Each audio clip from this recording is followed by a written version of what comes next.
Nah, begitu juga dengan muka. Muka juga itu harus dirawat, biar kalian awet muda, biar kalian tambah cakep. Jangan kalian mau pakai sekali, terus awet mudanya selamanya. Jangan mau pakai sekali, terus cakep selamanya. Enak aja, lu kira dicek tembok. Kalau cek tembok ya setahun sekali lu pakai. Ini skincare, oke? Jadi jangan lupa kalian pakai skincare. Dan kalian yang mau pesan 10 atau mau jadi reseller, silakan DM atau WA saya. Ingat, harga sama saya lebih murah dibanding sama Sakli. Oke, lanjut. Promosi apa ngomel? Iya parah ini, nanti yang ada aku nggak laku. Kok lebih murah di Bunda Blokir? Oke, next. Kenceng ya. Next kita sapa dulu, ada PK Story. Selamat. Oh, Genaro dulu. Udah buka mic. Silakan Genaro. Ya, selamat malam. Malam. Malam. Genaro Islam atau Kristen? Kristen. Oke, baik Bang. Silakan Bang. Saya mau menanyakan sama Bang Juma. Tadi kan dikatakan bahwa ajaran Yesus sebelumnya tidak seperti sekarang, artinya telah disimpangkan oleh Paulus, kan kurang lebih begitu ya? Halo? Dipas-pasin aja, Bang. Jangan kurang lebih, dipas-pasin aja. Jadi maksud saya begini, ada sedikit yang mau saya tanyakan dari dalam penjelasan di dalam Al-Quran, yang mungkin tidak seperti saya dapatkan di kitab-kitab yang kami punya sekarang ini ya, yaitu mengenai Injil. Di dalam Al-Quran, Nabi Isa diceritakan menerima atau bahkan Allah Subhanahu wa Ta'ala menurunkan Injil kepada Isa. Yang mau saya tanyakan, kira-kira Injil itu berbahasa apa? Karena di dalam, saya lupa persisnya, cuman saya pernah baca bahwa Isa berkata bahwa telah diberikan kepadaku kitab. Nah, dan di ayat-ayat berikutnya, baik itu di Al-Hadid 5, di Al-Hadid 27, di Al-Imran ya, kalau surah 3 ya, ayat 49, Allah Subhanahu wa Ta'ala mengklaim bahwa dia menurunkan Injil kepada Isa. Pertanyaannya mungkin nanti akan lebih luas, tapi dua dulu. Siapa yang memberikan nama Injil untuk kitab itu? Dan kitab itu berbahasa apa? Silakan Bang Juma.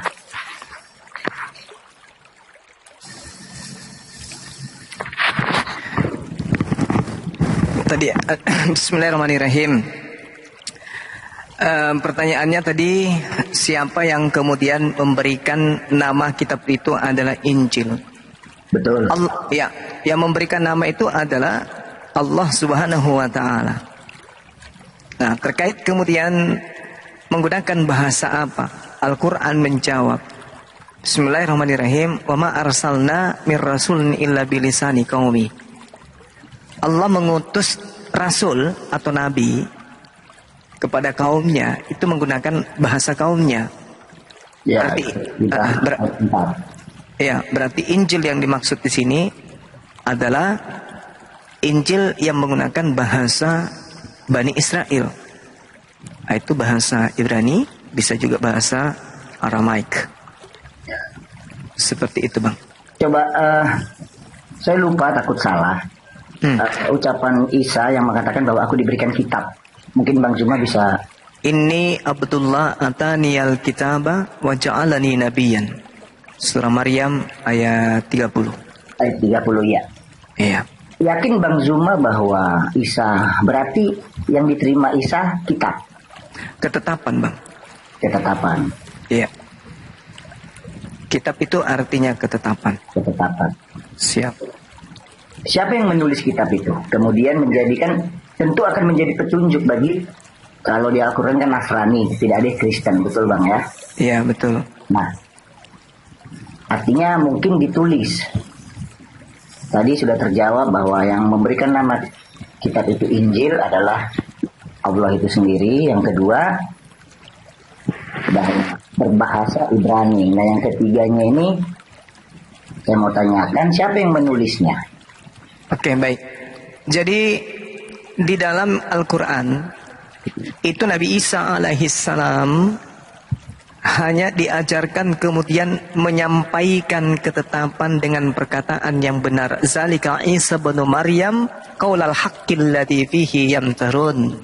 Itulah Nabi Isa yang mengatakan perkataan yang benar, yang kemudian perkataan itu diragukan oleh mereka kebenarannya. Jadi Nabi Isa ataupun Allah tidak pernah memerintahkan menulis. Allah hanya memberikan ketetapan, dan ketetapan ini kemudian Isa sampaikan. Berarti perkataan-perkataan yang berupa ketetapan. Sama seperti Al-Quran. Tidak ada perintah tulislah Al-Quran. Tak ada. Tetapi kemudian disebut sebagai kitab, ketetapan. Zalikal kitabul la raiba fihi hudal lil muttaqin. Nah, kitab ini kemudian menjadi sebuah kitab karena dibukukan.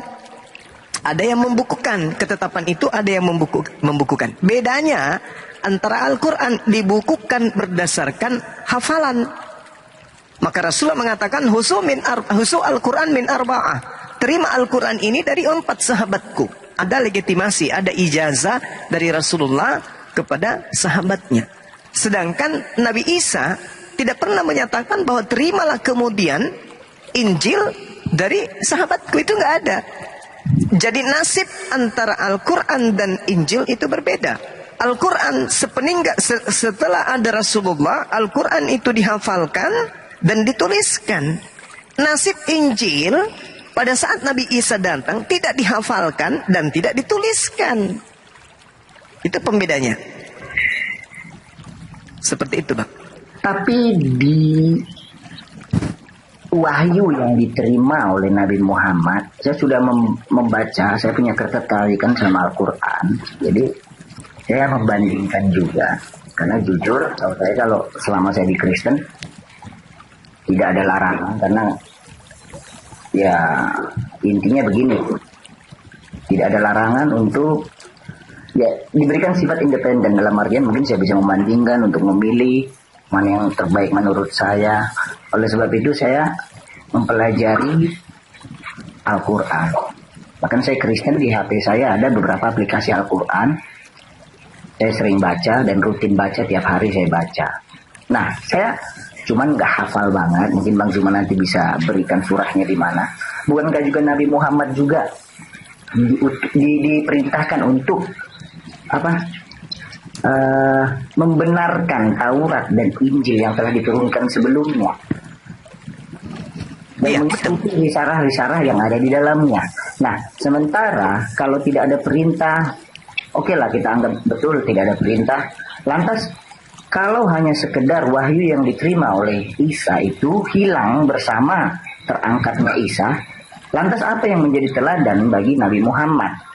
Kalau Taurat jelas kitabnya ada, Zabur ada.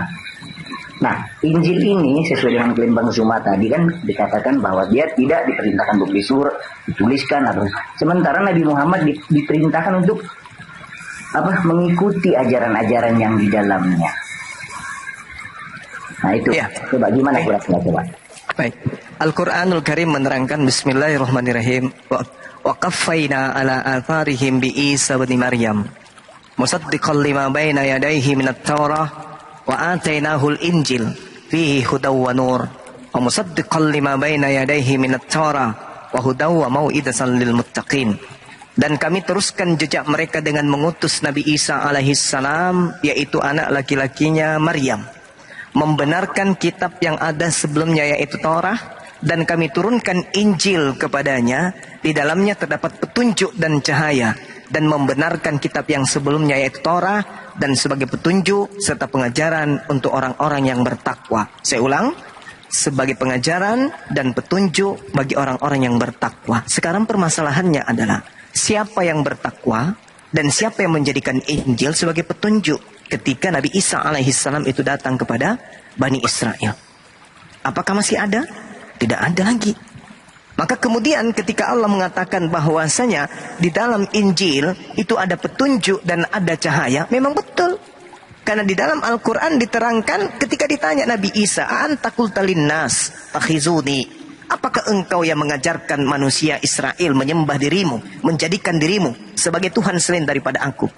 Qala subhanaka ma yakunu li an aqula ma laysa li bihaqqa. Ternyata Nabi Isa tidak pernah mengajarkan sesuatu yang bukan haknya untuk ia katakan kepada Bani Israel. Sejalan dengan Yohanes 12:49. Dan Nabi Isa mengatakan, ani abudullah rabbi wa rabbakum, sembahlah Allah Tuhanku dan Tuhanmu. Berarti Injil yang datang kepada Nabi Isa alaihissalam, inti ajarannya adalah sembahlah Allah Tuhanku dan Tuhanmu. Dan juga Nabi Isa mengatakan, fattaqullaha wa atiun, bertakwalah kepada Allah dan taatlah juga kepadaku. Artinya Nabi Isa mengajarkan kepada Bani Israel untuk takut kepada Tuhan yang mendatangkan kemudian hikmat Injil kepada mereka, dan agar taat kepada Nabi Isa saja.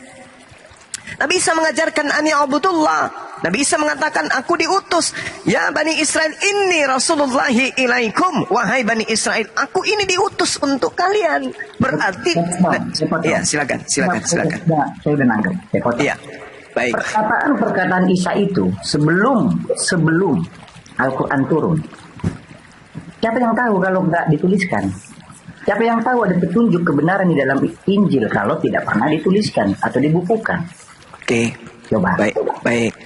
Allah Subhanahu wa taala kemudian menyeru ahli kitab, dalam hal ini Yahudi dan Nasrani.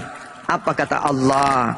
Ya ahlal kitab, qad ja'akum rasuluna yubayyinu lakum ala fatrah.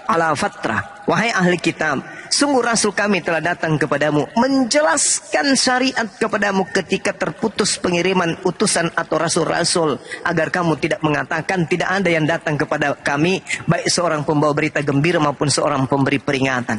Sungguh telah datang kepadamu pembawa kabar gembira, pemberi peringatan, dan Allah Maha Kuasa atas segala sesuatu. Sebelum Allah menyatakan itu, terlebih dahulu kemudian Allah mengatakan, ya ahlal kitab, qad ja'akum rasuluna yubayyinu lakum katsiran mimma kuntum tukhfuna minal kitabi wa ya'funa an katsir. Wahai ahli kitab, Rasulku Nabi Muhammad telah datang kepadamu menjelaskan kepadamu banyak hal dari isi kitab yang kamu sembunyikan.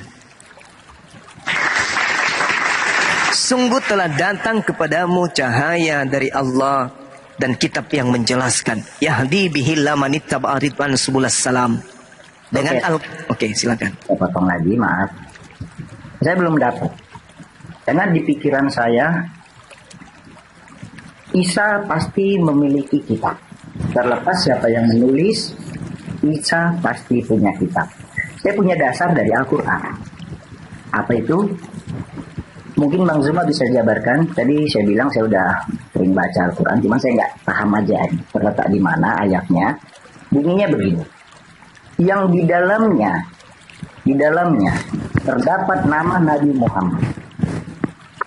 Nah, kalau tidak ada buku kitab, itu dari mana? Siapa yang tahu? Kan klaim Allah Subhanahu wa taala dalam Al-Qur'an yang mengatakan demikian. Yang mereka dustakan bahwa ada nama Muhammad di dalam Injil. Surat mana? Mungkin Abang Iman atau bisa jabarkan. Ya, baik. Di dalam Al-Qur'an diterangkan kemudian di surah As-Saff ayat ke-6. Bismillahirrahmanirrahim. Wa iz qala Isa ibn Maryam, ya Bani Israel, inni rasulullahi ilaikum musaddiqan lima baina yadayya minat Tara wa mubasysyiran bi rasulin ya'ti min ba'di ismuhu Ahmad falamma ja'ahum bil bayyinati qalu hadza sihrun mubin. Ketika Nabi Isa kemudian berkata kepada kaumnya, wahai Bani Israel, sesungguhnya aku utusan Allah kepadamu yang membenarkan kitab yang diwahyukan sebelumku, yaitu Taurat, dan memberikan kabar gembira dengan seorang rasul yang akan datang setelahku. Bukan menuliskan sebuah kitab, tapi memberi kabar gembira dengan seorang rasul yang datang kepadaku bernama Ahmad. Bukan itu bunyi ayatnya. Saya bisa pastikan bahwa saya tidak salah. Ya. Para orang Yahudi memungkiri yang jelas nama eh, Allah memberikan Injil kepada Isa yang memungkiri ada nama. Mereka mengenal seperti anaknya sendiri, mungkin itu Gurunda. Nah itu coba, saya jujur ya, saya nggak hafal ayatnya di mana, tetapi itu ada. Iya, betul. Di dalam Al-Quran memang dikatakan bahwa orang-orang Yahudi mengenal kemudian baginda Rasulullah Muhammad Sallallahu Alaihi Wasallam sama seperti mengenal anak mereka sendiri. Itu jelas itu. Di Al-Quran surah Ali Imran ayat 3, kemudian Al-Ahzab ayat 144 kalau nggak salah ya. Coba teman-teman mungkin masih ada yang ingat ayat ini, di mana Allah Subhanahu wa taala kemudian disebutkan namanya di dalam Al-Quran. Dalam Al-Quran surah Muhammad ayat 2, kemudian Al-Fat ayat 29. Ada nggak teman-teman yang ingat dalil ini? Ayat suci Al-Quran. Coba dibantu. Silakan. Kalau Muhammad ayat 2, dan orang-orang beriman kepada Allah dan mengerjakan kebajikan serta beriman kepada apa yang turunkan kepada Muhammad, dan itulah kebenaran Tuhan mereka. Allah bukan itu ya bro. Ya, mereka mengenal Nabi Muhammad. Ayat mana? Lupa saya. Ada yang tahu ayatnya? Karena bagi saya Bang, harus ada kitab itu, tidak bisa tidak. Karena sudah pelajari Al-Quran, kitab itu harus ada dari Allah itu sendiri. Jadi tidak hanya sekedar seperti yang Bang Zuma katakan bahwa bisa menerima kitab. Lantas tadi Bang Zuma Al-Baqarah ya, ayat 146 146 Al-Baqarah 146. Betul. Jadi gini, Bung, Bani Israel itu adalah bangsa tegar tengkuk. Kalau Anda kemudian mencari kitab di tengah-tengah mereka yang membahas tentang Nabi Muhammad, itu mustahil. Jangankan Nabi Muhammad, Yesus aja yang ada di tengah-tengah mereka, jelas-jelas bermujizat di tengah-tengah mereka, mereka tolak. Apalagi Nabi Muhammad. Kalaupun itu klaim berikutnya. Yang saya mau perjelas di sini, Bang Zuma yakini nggak kitab itu pernah ada? Apa tidak? Jelas, itu iman saya Bang, nggak bisa diragukan itu. Pernah ada. Betul. Pernah ada, dan itu berbahasa Ibrani. Berbahasa kaumnya Nabi Isa alaihissalam, Ibrani atau Aramaik. Puncak pertanyaan saya sebetulnya ini. Ketika saya tanyakan tadi siapa pemberi nama Injil itu, ya, dari kata apa Injil itu dan apa artinya? Iya. Jadi Anda seakan-akan ingin menggiring kemudian pemahaman umat Islam bahwa Injil itu berasal dari bahasa Yunani. Anda salah. Jadi kalau di dalam pemahaman kami, di dalam kamus Ma'ani, kata Injil itu berasal dari An-Najlu, yang artinya pokok-pokok hukum. Sedangkan Evangelion itu adalah kabar gembira. Beda. Makanya Al-Quran itu tidak pernah meniru di luar daripada Al-Quran. Al-Quran itu tidak pernah membajak. Al-Quran itu tidak pernah kemudian menjiplak. Hanya Al-Quran lah yang kemudian dijiplak oleh kitab yang lain. Sekali lagi saya katakan, di dalam kamus Ma'ani, An-Najlu adalah Injil yang artinya pokok-pokok hukum. Sedangkan Evangelion artinya kabar baik. Kabar baik ini ya Kaisar Agustus berarti ya. Tidak ada hubungannya dengan Nabi Isa alaihissalam. Seperti itu Bang. Jadi Al-Quran mengatakan bahwa Injil itu adalah pokok-pokok hukum. Makanya dikatakan di dalam Al-Quran, alladzina atainahumul kitaba ya'rifuna kama ya'rifuna abna'ahum wa inna fariqam minhum layaktumunal haqqa wa hum ya'lamun.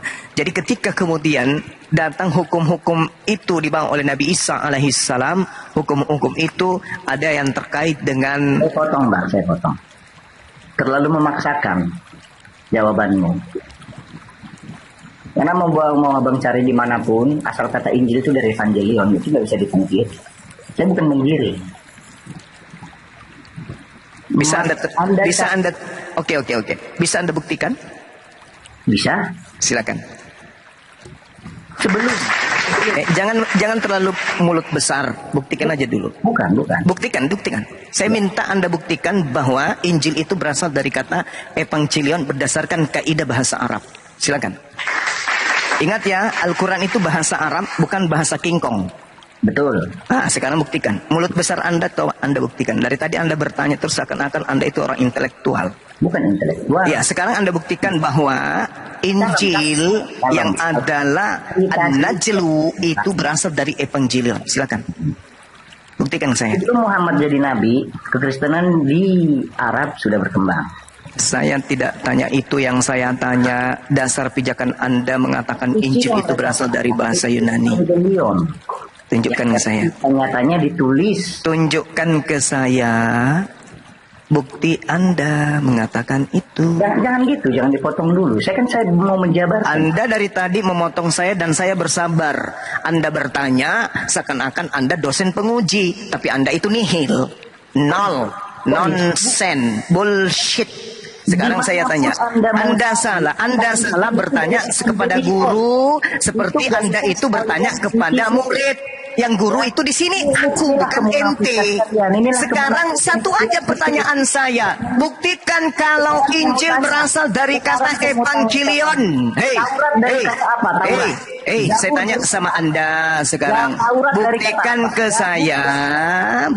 saya kalau kata Injil itu berasal dari evangelion. Saya katakan tadi sebelum Muhammad jadi nabi, 2 di Arab Kristen berkembang. 4 mereka evangelion 5 ditranslate 6 ke Arab menjadi 7 Injil 8 9 10. Anda turun, silakan ke gereja, colok pantat pendeta, Anda jilat tangan Anda supaya Anda waras. Turun.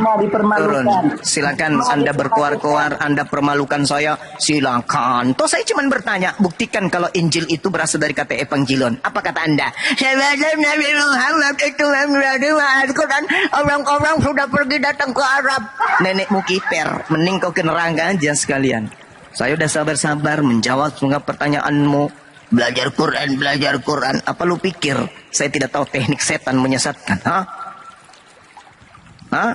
Apa lu pikir dengan Anda bermulut manis kayak gitu saya bisa tergoda kemudian?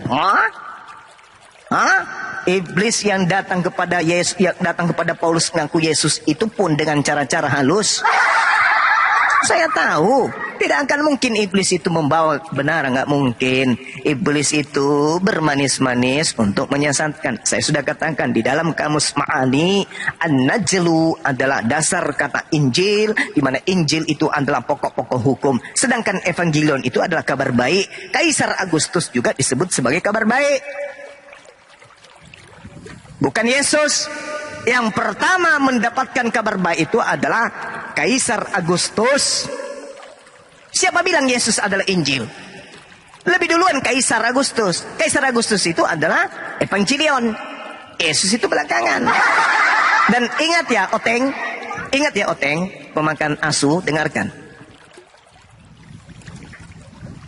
Hanya di Indonesia orang Kristen mengenal Injil.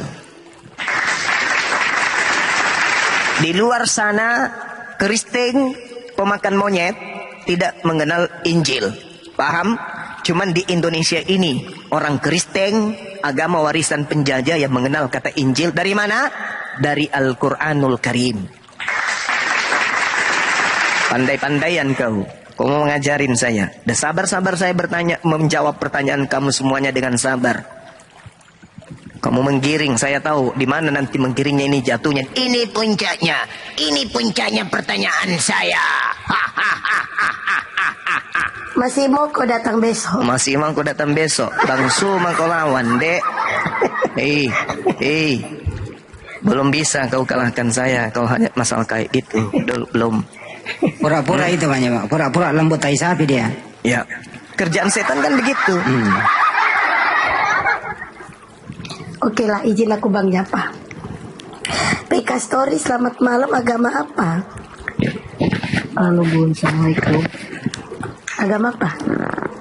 Islam. Oh Islam. Jack Bir, selamat malam, agama apa? Assalamualaikum, alhamdulillah Muslim. Oke, apa yang mau disampaikan? Waalaikumsalam warahmatullahi Waalaikumsalam warahmatullahi wabarakatuh. Apa yang mau Silakan, store ayat kalau mau silakan.